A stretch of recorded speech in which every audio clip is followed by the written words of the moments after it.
Hi, I'm Deanna Perez, but I used to be Deanna Garza.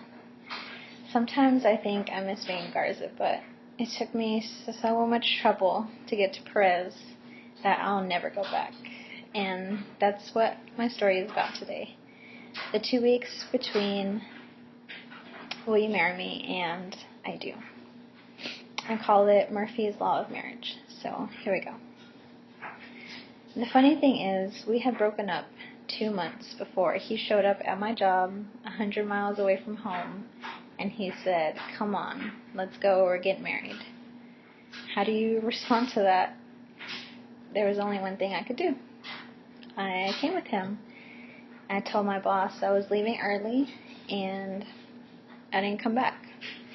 It was the biggest obstacle that we had, but it was the easiest too. Sometimes you just know. But eloping isn't easy.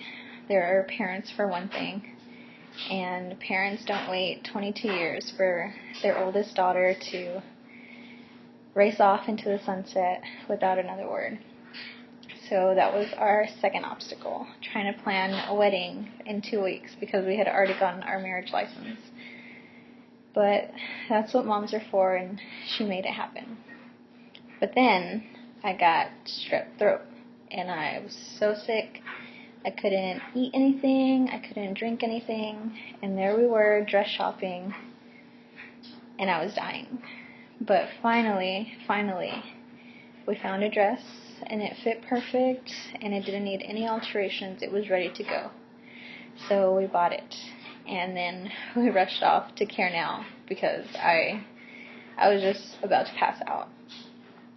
So we get to Care Now, and turns out my strep throat is really severe, and I have to get 3 steroid shots. But I haven't told you, I'm really, really afraid of shots. So my mom had to hold me down. So there I am, 22 years old, about to get married. My pants are half down. I'm yelling at the nurse with no voice, and my mom is holding me down. It was a big obstacle for me. But finally, I got the shots, and they worked, and I was better. I was healthy, and I was eating again. And that was our next obstacle. Since I could eat again, I gained back all the weight that I had lost while I was sick. And the night before the wedding, my dress wouldn't zip up.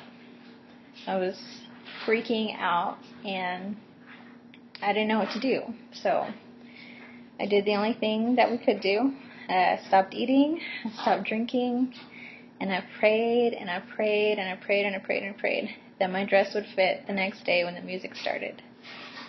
And it did, and we said I do, but that's why I would never go back to being Garza. Thank you.